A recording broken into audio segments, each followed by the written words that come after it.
نحمدہ ونصلی علی رسولہ الکریم اما بعد۔ پب جی گیم کی شرعی حیثیت کے بارے میں سوالات کا ایک طویل سلسلہ شروع ہو گیا ہے اور چہار اطراف سے، دنیا بھر سے، ملک بھر سے سوالات اور کالز کا تانتا بندھا ہوا ہے۔ اس سلسلے میں واضح طور پر یہ شرعی مسئلہ سمجھ لینا چاہیے کہ عام طور پر کھیل اور گیم کے بارے میں جوا نہ ہونے جیسی شرائط کے ساتھ ساتھ بنیادی طور پر 3 شرائط کا لحاظ رکھنا ضروری ہے۔ سب سے پہلی بات تو یہ کہ وہ گیم، وہ کھیل بدن کی ورزش، جسمانی تندرستی، ذہنی صحت کو برقرار رکھنے کے لیے ہو۔ پہلی شرط تو یہ ہے۔ دوسری شرط یہ کہ اس میں غلو، استغراق اور انہماک نہ ہو، آدمی بہت زیادہ اس انداز کے اندر مشغول اور منہمک نہ ہو جائے کہ ضروری کاموں کا بھی حرج لازم آ جائے۔ اور تیسری بنیادی شرط یہ ہے کہ اس کا فائدہ اس کے نقصانات سے زیادہ ہو، یعنی نقصانات کم ہوں، فائدہ زیادہ ہو۔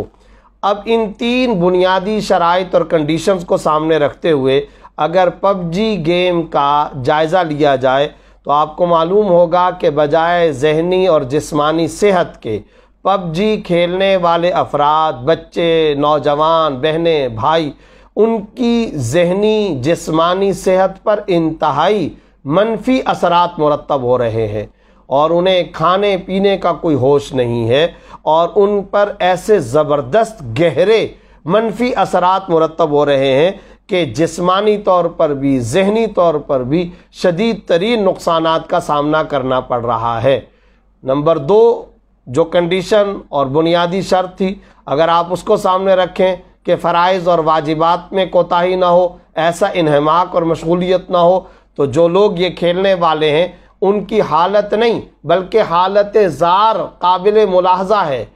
خودکشی تک کے واقعات پیش آ رہے ہیں، کھانے پینے سے انسان محروم ہو جاتا ہے اور یہ گیم واضح طور پر انسان کو ایسا عادی بنا دیتی ہے جیسے انسان کسی نشے کا عادی ہو، اور حقوق اللہ، حقوق العباد سے زبردست قسم کی غفلت اور کوتاہی کا مسلسل ارتکاب ہو رہا ہوتا ہے۔ انسان گھر والوں سے، دکان و کاروبار سے، بزنس و تجارت سے، اپنے فرائض اور واجبات سے، بیوی بچوں سے مکمل طور پر غافل ہو جاتا ہے، شدید ترین کوتاہی کا شکار ہو جاتا ہے، ایک طرح سے منشیات اور نشے کا عادی بن کر کے رہ جاتا ہے۔ اور تیسرے نمبر پر واضح طور پر اس کے نقصانات اس کے فائدے سے کہیں زیادہ ہیں، نقصان ہی نقصان۔ ان تمام پہلوؤں کو اگر سامنے رکھا جائے تو واضح طور پر فتویٰ یہ ہے، شرعی مسئلہ یہ ہے کہ پب جی گیم کھیلنا، اس میں مشغول ہونا، اس ایپ کو استعمال کرنا حرام ہے، ناجائز ہے، گناہ ہے، اس سے احتراز کرنا شرعاً ضروری، واجب اور لازم ہے۔ یہ واضح شرعی مسئلہ ذہن نشین کر لینا چاہیے اور اس کے مطابق عمل کرنا چاہیے۔ پب جی گیم کے اندر کسی طرح کا بھی انہماک اور مشغولیت شرعاً حرام و ناجائز ہے، جس سے بچنا شرعاً ضروری ہے۔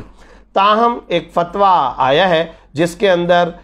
اس میں کفر کا اور باقاعدہ نکاح ختم ہو جانے کا حکم بھی لگایا گیا ہے۔ میں اس سلسلے میں بھی یہ بات آخر میں وضاحت کے طور پر ذکر کرنا چاہتا ہوں کہ چونکہ سوال کرنے والے مستفتی اور سائل کی طرف سے اس فتوے کے اندر سوال میں باقاعدہ یہ بات درج ہے کہ بٹن دبا کر بتوں کے سامنے سجدہ کرنے یا بتوں کے سامنے جھکنے کا ایک معاملہ پیش آتا ہے، جس کی وجہ سے ظاہر ہے کہ فتوے کے اندر یہ بات لکھی گئی کہ اس کھیل کو اس طریقے سے انجام دینے والا دائرہ اسلام سے خارج ہو جاتا ہے اور اس کا نکاح ٹوٹ جاتا ہے۔ تو میں اس سلسلے میں پہلی وضاحت تو یہ ضرور پیش کرنا چاہتا ہوں کہ یہ جو بت کے سامنے جھک کر پاور حاصل کرنا، وہ جو ممی ہے فرعون کی یا بت، اس کے سامنے جھک کر پاور حاصل کرنے والا جو سین اور منظر ہے، وہ پورے گیم میں نہیں بلکہ اس کے خاص نقش سن ہاک کے اندر، جنگل موڈ کے اندر یہ منظر آیا کرتا تھا، اپڈیٹ تھی جس میں یہ منظر آیا کرتا تھا۔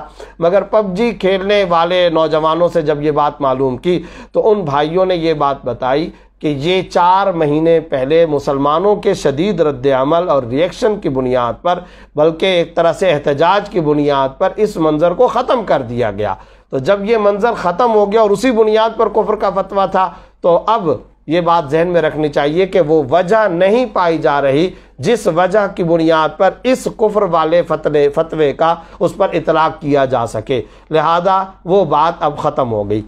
اس کے ساتھ ساتھ دو باتیں اور بھی ذہن میں رکھنی چاہیے۔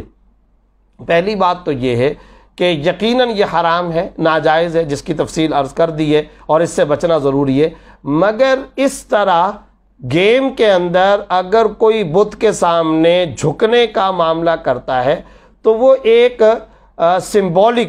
اور علامتی معاملہ ضرور ہے، مگر عقیدے اور نظریے کی بنیاد پر وہ کفر پہ پلیئر اور کھلاڑی راضی نہیں ہے۔ چنانچہ اگر اس کو الگ سے پوچھا جائے کہ کیا تم بت کے سامنے سجدہ ریز ہونے یا بت کے سامنے جھکنے یا اس سے پاور حاصل کرنے والے کفریہ اور شرکیہ عقیدے کے قائل ہو، کیا تمہارا یہ نظریہ ہے؟ تو ہرگز یہ نظریہ نہیں ہے۔ تو جب اس کا یہ نظریہ نہیں ہے، اس کا یہ عقیدہ نہیں ہے، لا یخطر ببالہ الرضا بالکفر، یعنی اس کے وہم اور اس کے خیال اور اس کے گمان میں کفر نہیں گزر رہا اور کفر نہیں آ رہا، تو پھر اس لعاب کو، اس کھیل کو کفر پہ رضامندی کی دلالت اور اس کے قائم مقام کیسے سمجھا جا سکتا ہے؟ یعنی وہ شخص جو پلیئر ہے، وہ کھیلنے والا، وہ کفر پہ راضی نہیں۔ جب وہ کفر پہ راضی نہیں تو اس کھیل کو کفر کے قائم مقام قرار دینا، میں سمجھتا ہوں کہ یہ سخت بات ہے، مشکل ہے، اس میں ڈفرینس آف اوپینین ہے، رائے کا اختلاف ہو سکتا ہے۔ اس لیے کفر کا اطلاق کرنا یا کفر کا فتویٰ لگانا تاکہ دائرہ اسلام سے خارج اور پھر نکاح کے ٹوٹ جانے کا فتویٰ لگانا بظاہر مشکل ہے۔ ساتھ ہی ساتھ ہماری تحقیق کے مطابق وہ باقاعدہ طور پر تصویر بھی نہیں ہے، وہ ایک سمبولک، ایک علامتی، ایک نقشہ، ایک خاکہ ضرور ہے، اور وہ علامتی نقشہ اور خاکہ کے کھیل کے دوران میں کوئی آدمی بطور کھیل کے وہ اس کو بٹن کو دباتا ہے اور اس طریقے سے یہ معاملہ کرتا ہے۔ اس سے یہ لازم آنا کہ باقاعدہ اس کا نظریہ یہ ہے، باقاعدہ اس کا عقیدہ یہ ہے، تو میں یہ سمجھتا ہوں کہ یہ ایک مشکل فیصلہ ہے، محل نظر ہے، اس میں ڈیفرنس آف اوپینین ہے۔ ہمارے نزدیک کفر کا فتویٰ لگانا تو درست نہیں، لیکن اس کا یہ مطلب نہیں کہ علامتی انداز کے اندر بھی اگر اس طرح سے کوئی کام کیا جاتا ہے تو اس کی کوئی گنجائش ہو، وہ گناہ کبیرہ ہے، حرام ہے، ناجائز ہے، اس سے بچنا ضروری ہے۔ بالخصوص اب اس فتوے کا تو اس لیے اطلاق اس پر نہیں ہوتا کہ وہ معاملہ چونکہ ختم ہو چکا ہے، لیکن اس کے باوجود اس کے حرام اور ناجائز ہونے میں کوئی شبہ نہیں ہے۔